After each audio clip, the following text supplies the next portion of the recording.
جس کی پرمیشن اور اجازت ثابت ہو جائے گی وہ پڑھتے جائیں گے، جس کی ثابت نہیں ہوگی وہ کیا نہیں پڑھیں گے۔ لہٰذا سوال بطلان والوں سے نہیں بنتا، جو لوگ باطل کہتے ہیں وہ قانون کے مطابق چل رہے ہیں، وہ اسی قانون کے مطابق چل رہے ہیں کہ بھئی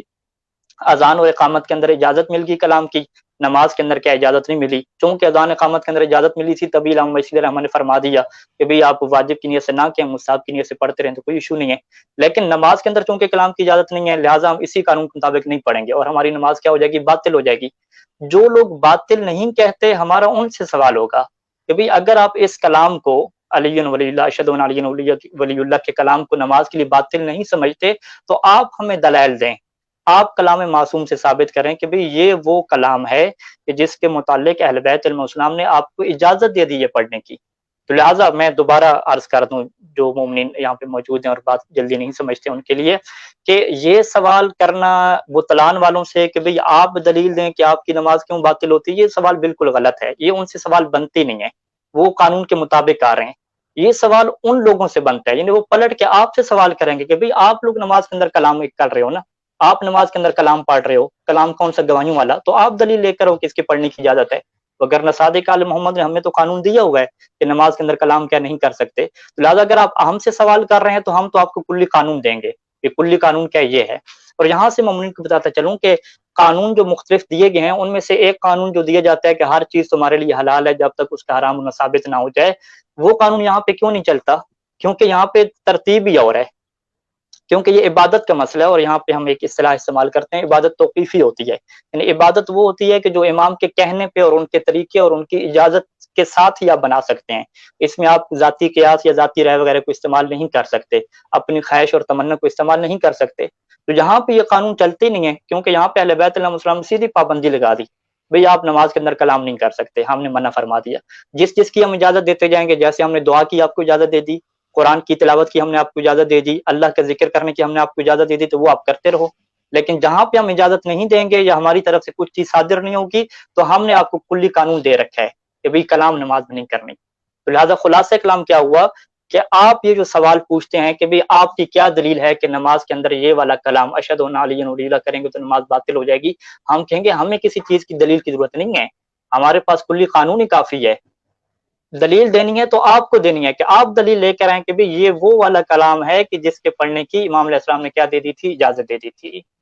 جی میری بات واضح ہو سکی کاظمی صاحب؟ جی آپ میں نے بڑے انتہائی تحمل کے ساتھ اور بڑے سکون کے ساتھ آپ کی بات کو سنا ہے اور مکمل ہونے تک میری کوشش رہی کہ میں بیچ میں مداخلت نہیں کروں۔ ابھی آپ کی جتنی بھی گفتگو ہے اس ساری گفتگو میں آپ نے جو روایت میرے سامنے وسائل الشیعہ سے اور بہار الانوار کے سے جو آپ نے پیش کی ہے، اس روایت میں جو کچھ لکھا ہوا ہے وہ علامہ مجلسی کا استنباط ہے، یعنی علامہ مجلسی یہ کہتے ہیں کہ میرے خیال کے مطابق یا میرے نزدیک انہوں نے اپنی رائے کا اظہار کیا ہے، نہ کہ حدیث معصوم بیان کی ہے کہ معصومین یہ فرماتے ہیں۔ وہ یہ کہہ رہے ہیں کہ میں اس ساری گفتگو میں جو بھی انہوں نے پیچھے انہوں نے چیپٹر میں لکھی، اس کے بعد انہوں نے جس کے اوپر بحث کر رہے ہیں اس کے بعد انہوں نے اپنی طرف سے یہ لکھا، اپنا جو نظریہ انہوں نے پیش کیا وہ یہ کیا کہ یہ کلام ہے اور اس کے باوجود یہ سب سے افضل دعا میں بھی شامل ہے اور سب سے افضل ذکر میں بھی شامل ہے۔ اسی روایت کے اس آخری جملے پر جس پہ میں نے آپ کو کہا تھا کہ اس کو ذرا توجہ دیجیے گا، جو آخری جملہ رہ گیا کہ اسی مجلسی نے لکھا کہ یہ افضل ترین دعا بھی ہے اور افضل ترین ذکر بھی ہے، ٹھیک ہے، اور نماز جو ہے یہ دعا بھی ہے اور ذکر بھی ہے، بذات خود نماز جو ہے یہ دعا بھی ہے اور ذکر بھی ہے، ایک بات۔ نمبر دو، مجلسی صاحب نے اس کو کیا سمجھا؟ مجلسی کا یہ سمجھنا مجھ پر آپ پر حجت نہیں ہے، کیوں؟ یہ مجلسی کا نظریہ ہے، اس کا استنباط ہے، نہ کہ یہ حکم معصوم ہے، نہ کہ یہ کہ حدیث معصوم ہے، نہ یہ فرمان معصوم ہے، بلکہ فرامین معصومین میں سے اس نے مجلسی نے جو سمجھا اس کے مطابق اس نے اپنی ایک رائے لکھ دی۔ اب جب وہ رائے کے طور پر سامنے آئے گی تو وہ غلط بھی ہو سکتی ہے، صحیح بھی ہو سکتی ہے، وہ ہم پر حجت نہیں رہے گی، لیکن دوسری طرف ہمارے پاس وہ احادیث موجود ہیں کہ جن کے اندر معصوم نے وہ نعم الرب اور نعم الرسول کے ساتھ ساتھ نعم المولا کہہ کے مولا میر کائنات کی اور ائمہ معصومین کی گواہی کا تذکرہ اس میں ہوا ہے،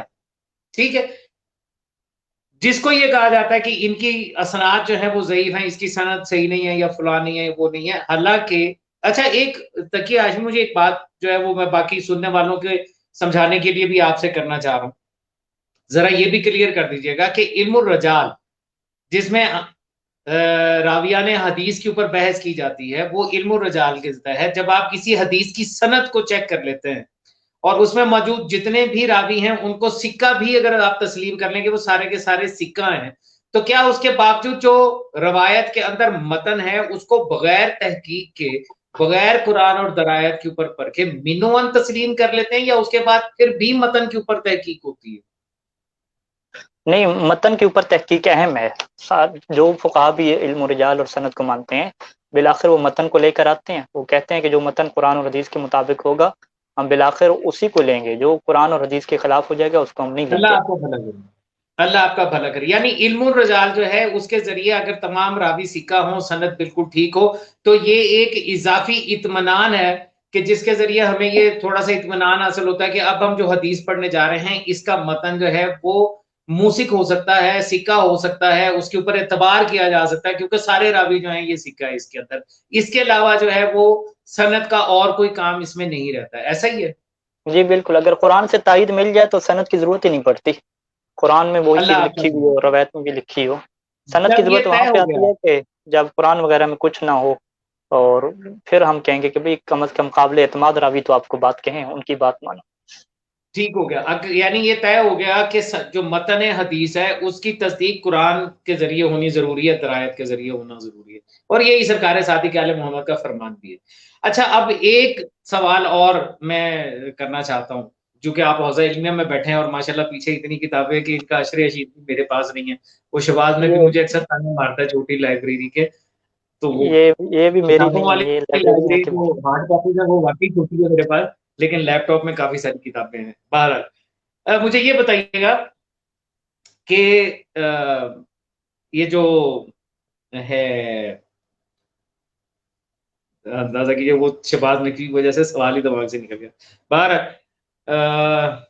ابھی ذہن میں آتا ہے تو میں دوبارہ پوچھتا ہوں.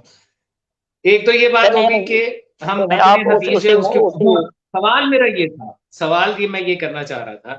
کہ قرآن حکیم کی وہ کون سی آیت ہے کہ جس کو تشہد کی بنیاد سمجھا جاتا ہے کہ تشہد جو ہے قرآن حکیم، نماز کا تشہد نماز کی اس آیت سے ثابت ہے؟ قرآن مجید میں کوئی ایسی آیت نہیں ہے میرے علم کے مطابق کہ جس میں نماز پڑھنے کے طریقے کے اوپر بحث ہو، یا نماز میں جو تشہد پڑھنا ہے اس کے اوپر بحث ہو. کوئی ایسی آیت نہیں ہے. نہیں میں یہ نہیں کہہ رہا، دیکھیں نماز کا طریقہ ترتیب کے ساتھ تو خیر کہیں پہ یا بھی نہیں ہے نا. تشہد کی جس میں بات ہو. حکیم الصلاۃ کہا گیا، کہیں پہ ورکعوا مع الراکعین کہا گیا، کہیں پہ جو ہے وہ فسجدو جو ہے اس کا لفظ آ گیا کہ سجدہ کرو، اس طریقے سے ہے. آخر پورے قرآن حکیم میں تشہد کے عنوان کے ساتھ جو تشہد میں ہم اقرار کرتے ہیں، شہادتیں دیتے ہیں، اس کی کہیں نہ کہیں کوئی نہ کوئی آیت تو ہوگی. کوئی نہیں آیت میرے علم میں نہیں ہے. اچھا اگر آپ کے علم میں نہیں ہے تو آپ یہ اسے شہباز نقوی سے بے شک کنفرم کر لیجئے گا. تشہد کے عنوان سے جو اس وقت موجود ہیں ولی فقی جو کیا نام ہے خامنائی، ان کے استفتاء میں یہ مسئلہ پوچھا گیا اور انہوں نے یہ کہا کہ تشہد کے لیے قرآن حکیم کی جو آیت ہے وہ آیہ اولی الامر ہے. تشہد کے لیے تو وہ آیت نہیں ہے. میں کنفرم نہیں ہوں کہ ان کا یہ ریفرنس ہے نہیں. تشہد کے لیے وہ آیت ہو یہ تو آپ بھی جانتے ہیں کہ تشہد کے لیے کیسے ہے، اس میں تشہد کی بات تھوڑی ہو رہی ہے. جی یہ تو میں نہیں جانتا، میں تو آپ کو بتا رہا ہوں کہ ولی فقی صاحب آپ جو ہے اطیعوا اللہ واطیعوا الرسول واولی الامر منکم. امام صاحب جو ہے ان کا یہی کہنا ہے. تشہد کے عنوان سے کیسے جوڑ سکتے ہیں؟ میرے لیے یہ بات واضح نہیں ہے بالکل کہ جی جہاں پہ انہوں نے اللہ. یہ استدلال قائم کرتے ہوئے کہا ہے کہ یہ اس لیے ہے کہ اس میں اللہ نے 3 ہی اطاعتیں واجب کر کے،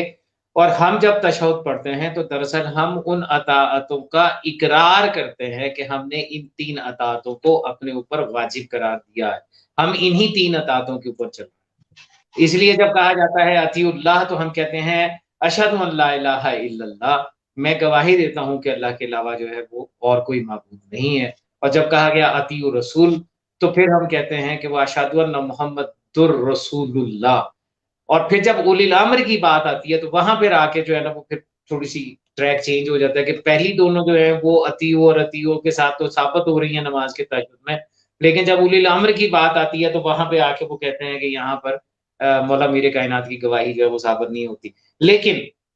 سوال میرا یہی ہے آپ سے، بے شک مجھے کوئی جلدی نہیں ہے، اگلے جو سیشن اگلی اتوار کو یا اس کے علاوہ جب کبھی بھی موقع ملا اس وقت تک آپ ذرا تحقیق تو فرمائیں، اپنے جو مرجع تقلید ہیں ان سے سوال تو کریں کہ نماز میں جو تشہد پڑھا جاتا ہے اس کی قرآن حکیم کی کس آیت سے اس کو استدلال کیا جاتا ہے، یعنی کس آیت سے یہ لیا گیا ہے. ذرا پوچھیے گا تو صحیح، ذرا میرے علم میں بھی اضافہ ہو جائے گا، کوئی اور صاحب بھی کچھ کہتے ہیں نہیں کہتے. جی بالکل، یہ دیکھیں یہ بات کی باتیں ہیں، بعد میں جب آپ ان چیزوں کو لے کر آئیں گے تو ایک ایک ہم ڈسکس کریں گے. پہلے جو ہمارا سوال تھا، مرکزی سوال تھا، اس کے اوپر آپ نے ابھی تک کچھ جو ہے وہ ظاہر نہیں فرمایا. مرکزی سوال یہ تھا کہ جو لوگ نماز کو باطل کہتے ہیں اس شہادت ثالثہ کی وجہ سے، ان سے سوال نہیں بنتا، وہ مولا کے قانون کے مطابق ہیں. سوال ان لوگوں سے بنتا ہے کہ جو اسے باطل نہیں کہتے اور اسے مستحب کہتے ہیں، ان سے سوال بنتا ہے کہ آپ ثابت کریں قرآن کی آیات سے اور روایات سے کہ یہ گواہی دینا درست ہے. تو پھر آپ شروع ہو جائیں کو سورہ اسراء کی 110 نمبر آیات، فلاں آیات فلاں آیات، ایک ایک کر کے ثابت کرتے جائیں. پھر ہم دیکھ لیتے ہیں کہ کیا ثابت ہوا یا ثابت نہیں ہوا. اگر ثابت نہیں ہوا تو پھر ہم امام کے قانون کی طرف واپس آ جائیں گے کہ بھی کلام کیا ہے، نماز میں منع ہے. اگر ثابت ہو گیا تو پھر مولا کے قانون کے لیے کیا بن جائے گا، ایک استثنائی آپ مورد نے بن جائے گا، خصوصی طور پہ اس آپ کی نے اصل میں پرمیشن مل جائے گی. آپ نے اصل میں تکی توجہ نہیں فرمائی. میں نے یہ جو دو باتیں کہی ہیں یہ دونوں باتیں آپ کے اسی سوال کے جواب میں تھیں کہ جس میں آپ یہ کہہ رہے ہیں کہ یہ سوال جو ہے ان سے نہیں بنتا جو باطل کہتے ہیں، بلکہ ان سے بنتا ہے جو یہ کہتے ہیں کہ یہ گواہی دی جا سکتی ہے. تو میں نے یہ جو دو باتیں کہی ہیں ان دونوں باتوں کا تعلق دراصل آپ کے اسی سوال کے ساتھ ہے کہ اگر علامہ مجلسی نے اس کو لکھا ہے کہ یہ کلام ہے تو یہ علامہ مجلسی کی ذاتی رائے ہے، معصوم کا فرمان نہیں ہے کہ نہیں، جس کو انہوں نے مینو فرمان کوٹ انڈرسٹینڈ کیا کیا جائے گا. دیکھیں، انہوں نے اب اگر فرمان وہ یہ کوٹ کیا. فرما رہے ہیں کہ یہ کلام ہے تو اس کو کلام کے لفظ کو پکڑ کے آپ نے یہ کہہ دیا کہ یہ کلام ہے، جبکہ پوری کی پوری نماز بھی کلام ہے. پھر آپ یہ اس میں تخصیص کرتے ہیں کہ یہ کلام خاص ہے اور یہ کلام عام ہے، عموم میں اور تخصیص والے میں فرق ہے. تو روز اول سے لے کے پروردگار عالم نے، جیسے ابھی کچھ دیر پہلے جب گفتگو کی ابتدا تھی اور جو روایت آپ بتا رہے تھے حلبی والی جو آپ پڑھ رہے تھے، تو اس میں امام نے فرمایا کہ اللہ نے جب آسمان بنایا تو یہ لکھا، جب سورج کو روشن کیا تو یہ لکھا، زمین پہ لکھا تو وہ رک گئی، دریا پہ لکھا، پانی پہ لکھا تو وہ رواں ہوا. یہ ہر جگہ کے اوپر کسی ایک جگہ کے اوپر بھی من جانب اللہ اس تیسری گواہی کو، اس تیسری ولایت کو الگ نہیں کیا گیا. کسی ایک جگہ پہ بھی کائنات کی تخلیق سے لے کے اور دین کی تکمیل تک، یعنی الیوم اکملت لکم دینکم کی جو آیت ہے وہ بھی تب ہے جب تیسری جو گواہی تھی یا تیسری جو ولایت ہے اس کا ببانگ دخل سرکار رسالت مآب صلی اللہ علیہ وآلہ وسلم نے اعلان فرما دیا، بتا دیا کہ میرے بعد تمہارا مولا کون ہے. تو اللہ کی جو سنت چلتی آ رہی ہے، جو قرآن بتا رہا ہے، جو معصومین کی احادیث بتا رہی ہیں، وہ یہ بتا رہی ہیں کہ کوئی ایک مقام بھی ایسا نہیں ہے جہاں اللہ نے لا الہ الا اللہ ہو جو ہے وہ تحریر اپنی قدرت کاملہ کے ذریعے کیا ہو آسمان پہ، اور پھر اس کے ساتھ محمد رسول اللہ نہ کیا ہو، اور پھر اس کے فوراً بعد علی امیر المومنین جو ہے وہ نہ لکھا ہو، یا علی ولی اللہ جو ہے وہ نہ لکھا ہوا ہو. تو سنت الہیہ میں تو یہ کسی بھی جگہ پر جدا نہیں ہے. کسی جگہ کے اوپر بھی ولایت امیر کائنات کے تذکرے کو جو ہے وہ کلام عموم قرار نہیں دیا گیا، بلکہ تکمیل دین قرار دیا گیا، کائنات کے قرار پکڑنے کے، اس کے تخلیق کرنے کی وجہ قرار دیا گیا ہے. اس کو کلام عموم بنانے کے لیے آپ نے جو دلیل پیش کی ہے اس دلیل کے تحت مجلسی صاحب کے کہنے کے اوپر ہم اس کو کلام عموم تسلیم نہیں کر سکتے، کیونکہ سنت الہیہ اس کو ہر جگہ پہ خاص رکھ رہی ہے. اطاعتوں میں بھی، ولایتوں میں بھی اگر آئے ولایت کی طرف جائیں تو تب بھی اس ولایت کے بارے میں بتایا کہ انما کے کلمہ حسر کے ساتھ بتایا کہ تمہارے ولی اور بھی ہوں گے، لیکن جیسے یہ تین ولی ہیں ایسا اور کوئی ولی نہیں. جب آیا رجس کی بات کرتے ہیں تو کلمہ حسر کے ساتھ بتا دیا کہ اور بھی ایسے ہیں کہ جن سے رجس دور ہوگا، جو پاک ہوں گے، طاہر ہوں گے، اہل بیت میں سے ہوں گے، لیکن جو یہ ہیں جو چادر کے نیچے، ان جیسا کوئی نہیں ہے. تو پروردگار نے تو ان کو اپنے سے جدا نہیں کیا. یوم الست بھی معصوم فرماتے ہیں کہ اللہ نے اپنی توحید کے ساتھ رسالت مآب کا اور سرکار رسالت مآب کے بعد مولا میر کائنات کی ولایت کا جو ہے وہ اقرار ہر انسان سے لیا، جو بھی انسان دنیا میں آنے والا تھا اس سے پوچھا کہ بتاؤ کہ کیا تم اس کا اقرار کرتے ہو یا نہیں کرتے ہو، تو پروردگار نے اس کو کلام عموم نہیں بنایا، مجلسی کے اس جملے کی بنیاد کے اوپر آپ نے یہ کہا کہ یہ کلام عموم ہے، یہ کلام ہے، تو مجلسی تو حجت نہیں ہے، I'm sorry، جی حجت تو خدا ہے، میں حجت تو رسول پاک ہیں، حجت عام ہے، معصومین قرآن کی آیت ہے، اور معصوم ابھی جو میں نے آپ سے پوچھا تھا کہ اگر تمام سند صحیح ہو تو کیا متن کو جو ہے وہ مینوان لے لیں گے، آپ نے خود اقرار کیا کہ نہیں، اگر قرآن سے ٹکراتی ہوگی تو پھر اگر قرآن اس کی تائید کرتا ہوگا تو ہم اسے لے لیں گے۔ تو یہ جو ولایت امیر کائنات ہے، اس کا تو قرآن کی بسم اللہ کی بے سے والناس کی سین تک ہزار ہاتھ دلائل موجود ہیں کہ جہاں پر اللہ جل جلالہ نے اپنی ولایت سرکار رسالت مآب کی ولایت اور مولا امیر کائنات کی ولایت کو بلا فصل رکھا ہے، کسی بھی جگہ پہ نہیں چھوڑا، تو پھر جی آپ نے بات اس کو مکمل کلام ہوگی آپ عموم کی، کیسے بنا دیا؟ بات مکمل ہوگی کاظمی صاحب؟ جی میری ہوگی۔ دیکھیں یہ جو آپ ایک جملہ استعمال فرما رہے ہیں نا کہ کلام عموم کو بنایا نہیں جاتا، ٹھیک ہے جی، کلام عموم ہے یا نہیں ہے، جب بھی یہ آ گیا نا، ارشاد آ گیا روایت میں کہ کلام جو ہے وہ اذان میں آپ کہہ سکتے ہیں، نماز میں کلام بننا ہے، تو ہر وہ بات، ہر وہ چیز جو یہ ہماری ارشاد زبان نہیں سے ہے، نکلے یہ گی، مجلسی کا فرمان ہے، ارشاد کا نہیں نہیں، مطلب معصوم نے کہا ہو۔ معصوم نے فرمایا نا، معصوم نے یہ فرمایا کہ کلام نماز میں نہیں کر سکتے، یہ معصوم نے فرمایا نا۔ ٹھیک ہے، لیکن یہ جو یہ اب علی اور اب ولی کلام اللہ کا کسے یہ کہتے ہیں؟ کلام ہے، یہ تو مجلسی نے کہا ہے نا، یہ تو معصوم نے نہیں کہا۔ دیکھیں نا، وہی میں بات کر رہا ہوں نا، معصوم نے کہا کہ کلام نماز میں نہیں کر سکتے، اب کلام کسے کہتے ہیں؟ کلام ہر وہ چیز جو ہم زبان سے کیا نکالیں، زبان سے جو جملہ ہم بولتے ہیں، گفتگو، آپ کلام کی جگہ پہ کیا لیں ہیں؟ گفتگو، کوئی بات، کوئی جملہ، یوں آپ لیں، تو سارے کے سارے جملے، ساری کی ساری گفتگو، ساری کی ساری بات جو ہم بولتے ہیں، اس کلام کا کیا ہوگی؟ پابندی لگ گئی، اس میں سارے کلام آ گئے، اس میں قرآن مجید بھی آ گیا بھائی، اس میں اللہ کا ذکر بھی آ گیا، اس میں دعا بھی آ گئی، سب چیزیں آ گئی۔ اب جو ہے وہ استثناء آنا شروع ہوئے، استثناء کیا مطلب کہ مولا نے کلی قانون دے دیا، اب اس کی کیا ہے؟ پرمیشن آنا شروع ہوئی۔ مثال کے طور پہ حدیث آ گئی کہ لا صلاۃ الا بفاتحۃ الکتاب، کہ نماز جو ہے وہ بغیر فاتحہ کے نہیں ہو سکتی۔ اسی طریقے سے پرمیشن آ گئی کہ آپ نے جو ہے وہ فاتحہ بھی پڑھنی ہے، تسبیحات بھی پڑھنی ہے، دعا کی پرمیشن آ گئی، اللہ کے ذکر کی پرمیشن آ گئی، یہ کیا ہے؟ پرمیشن آتی گئی۔ یعنی یہ کلام تھے، پہلے کون سے کلام تھے کہ جس کلام کی اجازت نہیں تھی، جب اجازت آ گئی تو اب یہ وہ والے کلام بن گئے کہ جن کی کیا مل گئی؟ اجازت مل گئی، ٹھیک ہے۔ تو جو فقہا یہ کہتے ہیں کہ علی ولی اللہ وہ کلام ہے کہ جس کی وجہ سے نماز باطل ہوتی ہے، تو وہ اس کلی قانون کے اوپر باقی ہیں۔ ہم نے ان فقہا کو یہ ثابت کرنا ہے کہ دیکھیں جناب علی، یہ وہ والا کلام نہیں ہے کہ جو نماز میں ممنوع ہو، بلکہ یہ وہ کلام ہے کہ جس کی معصوم نے اجازت دی ہے، اور اس کے لیے ہمارے پاس پہلی دلیل، دوسری دلیل، چوتھی، پانچویں ساری دلائل پیش کرنے ہیں۔ اسے ہم کیا کہتے ہیں کہ ہم نے اس کلی قانون سے مولا علی علیہ السلام کی گواہی کے کلام جو ہے اس کو خارج کرنا ہے، نکالنا ہے۔ تو دلیل کس کو دی جاتی ہے؟ جو نکالتا ہے بندہ، کلی قانون کے تحت جو چیز آ جاتی ہے اس کو دلیل نہیں دی جاتی۔ جو بندہ آ کے سوال کرے کہ بھئی، فرض کریں ہم ایک اور بات کر لیتے ہیں کہ جو بندہ آ کے گواہی کہے کہ بھئی آپ امام زمانے کی جو غیبت اور رجت کی گواہی دیتے ہیں، کہ میں گواہی دیتا ہوں کہ ان امامی غائب وانہ سیرجع، ٹھیک ہے، کہ میرا امام غائب ہے اور واپس آئے گا، یہ جو آپ گواہی دیتے ہیں اس سے آپ نے کیوں کہہ دیا نماز باطل ہو جاتی ہے؟ وہ کہے کہ بھئی مجھ سے آپ یہ سوال کیوں کر رہے ہیں؟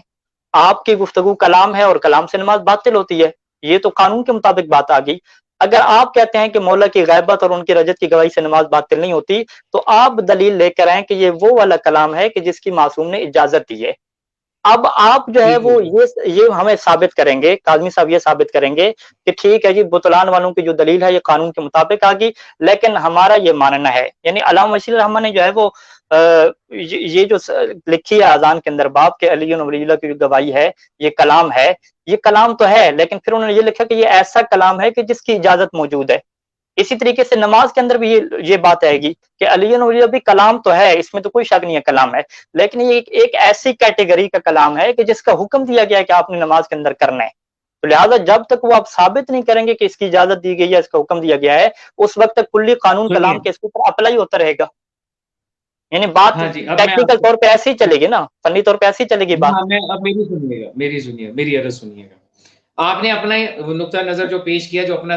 وجہ بیان کی ہے، اس میں آپ نے یہ کہا کہ ہے تو سارا کلام، پھر اس میں سے تخصیص جو ہے وہ برآمد ہونی شروع ہوگی کہ نماز میں اس چیز کا تذکرہ ہو سکتا ہے، اس کا ہو سکتا ہے، اس کا ہو سکتا ہے، اس کا ہو سکتا ہے. تو جس جس کا تذکرہ کیا جاتا گیا، جس طریقے سے احادیث آتی گئی، وہ چیزیں ہم نے تخصیص کرنی شروع کر دی کہ نماز میں یہ ذکر جو ہے یہ کیے جا سکتے ہیں. لیکن جب ولایت امیر کائنات، میں مختصر کرتے ہوئے آپ کے پوائنٹ آف ویو کو بیان کروں، لیکن جب ہم مولا امیر کائنات کی یا امام معصومین کی ولایت کی گواہی کی بات کرتے ہیں تو یہاں پہ ہمیں کوئی حدیث نہیں ملتی، ہمیں معصوم کا حکم نہیں ملتا کہ ہاں تم یہ گواہی جو ہے وہ تم دے سکتے ہو. یہی کہنے کا مطلب ہے نا آپ کا؟ نہیں، حدیث ملتی ہے لیکن اس سے ثابت نہیں ہوتا، استدلال نہیں ہو سکتا. چلے یوں ہی کر لیجئے کہ حدیث تو ملتی ہے لیکن اسے ثابت نہیں کیا جا سکتا کہ یہ نماز کے تشہد کے بارے میں بات ہو رہی ہے، ایسے یہ جی کہنا جی چاہ رہے ہیں ہم؟ جی جی بالکل ایسی. ٹھیک ہو گیا. یعنی آپ کے کہنے کے مطابق وہ حدیث جس میں تذکرہ کیا گیا، جیسے مولا امام رضا بادشاہ علیہ الصلوۃ والسلام کی وہ جو ہے حدیث نیشا پور، جس کے بارے میں بڑی مشہور ہے کہ آپ نے جو ہے وہ سفر کرتے کرتے ہوئے یہ فرمایا تھا کہ لا الہ الا اللہ اسنی فمن دخل اسنی اما من عذابی ومن شروطہا، بے شروطہا، اور پھر فرمایا وانا من شروطہا، اور میں اس کی شرائط میں سے ایک ہوں. اب یہ جو ہے کہ لا الہ الا اللہ جو ہے یہ کلا ہے، اور